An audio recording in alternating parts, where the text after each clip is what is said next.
Today we'll show you how to build a 12-volt portable solar power system that's powered by a 12-volt lithium-ion battery pack, and it's very simple. It's only composed of 4 parts: a solar panel, charge controller, a battery pack, and a power inverter.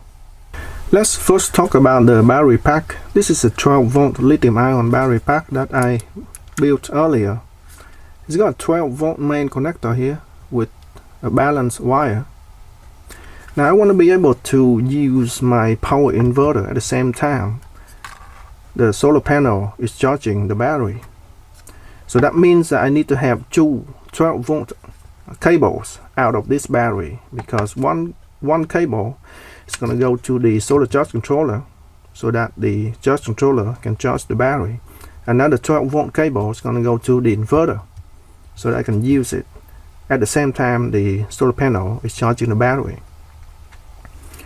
But there's only one cable here, and the cable that goes to the inverter has to be thick. So this is the only cable that I can put in the inverter.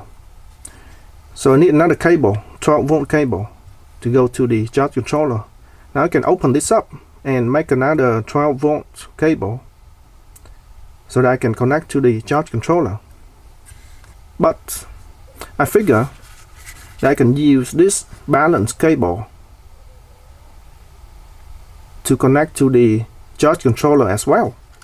This is the balanced charging cable that I usually use to make my homemade battery packs like this one here. And it comes with a separate connector in addition to this connector.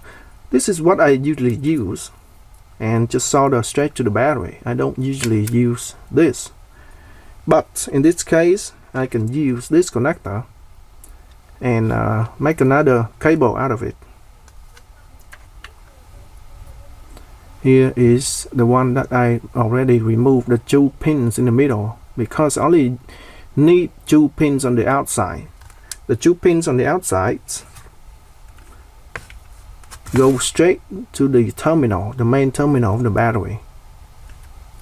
So that's the positive terminal, this wire, and the gray wire go to the negative terminal.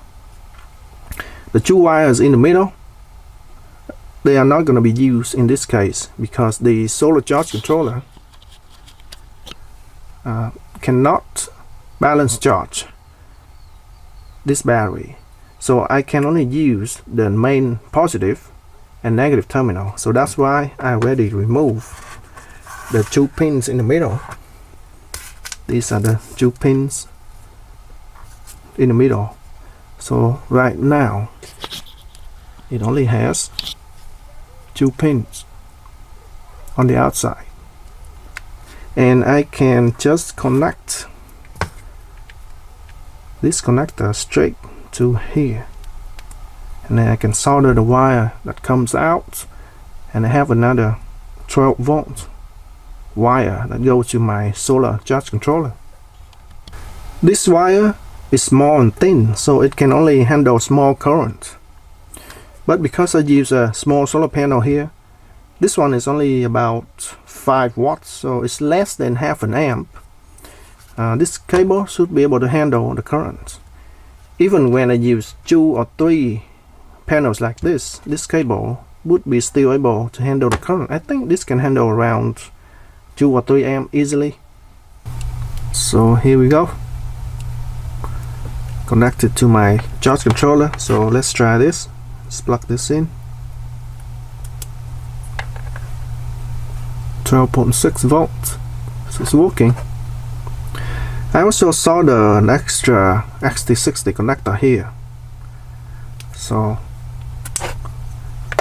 let's disconnect this wire. So it's a separate wire.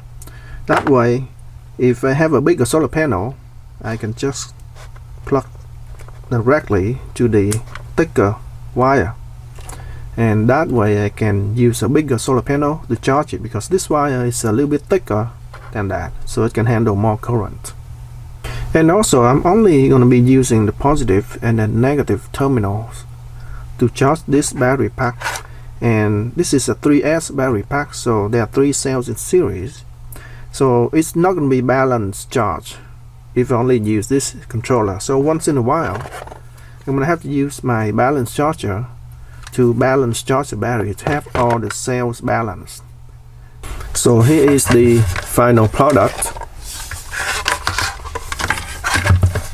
I have two 12-volt panels connected in parallel. Each panel is about 5 watts, so I got 2 panels here totaling about 10 watts. This battery here is 12 volts, 4 amp hour, so it's about 48 watt hour. So to fully charge this battery from say 20% state of charge, it will take about 4 hours. And you don't want to completely discharge battery down to 0% because it will kill this battery really quickly. The less you discharge the battery, the more life cycles you can get out of it. I use zip tie to tie the solar panels together. They can be folded for storage and then swung back out to catch the sunlight when in use. The first panel is mounted on a piece of laminated pressed wood.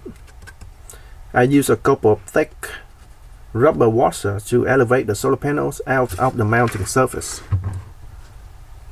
That way I have a little bit of gap so air can pass through and cool the panel.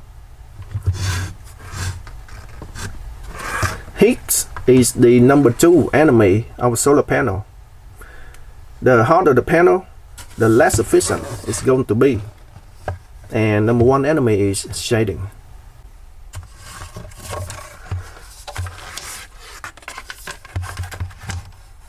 On the back, I've mounted the solar controller onto the piece of wood. The 2 solar panels are permanently connected to the charge controller, and I don't have to unplug the solar panel because this controller does not turn on when the solar panel is connected. Even when you expose the connected solar panel to the sun, the controller still won't turn on when the battery is not connected. And it's only turned on when a battery is connected. To support the entire system to stand upright, I've mounted a piece of number 10 solid copper wire. This wire is very flexible, so I can bend it back, and it's strong enough to support the entire system. So let me stand upright like that. There we go. I can also vary the degree of tilt by bending the wire a little bit more. That way it can tilt a little bit more to match with the angle of the sun. And when I'm done, just bend the wire back straight, fold the panel, and it's good to go. So to run the unit, all I have to do is to plug in the battery. And now it's ready to go. And if I need to charge my phone, just plug in the USB port and my phone is charging. You can see it's drawing power out of the system from 12.6 volt, now it's 12.5 volts. And this controller does not need to have the sunlight in order to run and charge your phone. Here you can see I folded my 2 solar panels back up, and there's no power coming from the solar panel, and it still runs and charges my battery. So you can actually run this system completely in the dark and charge your phone even when the sun is down.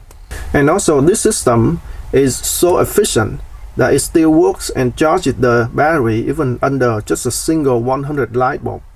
Right now I have a single 100 watt halogen light bulb on, and let's see if it works. It works. It's charging the battery right now. See the arrow blinking.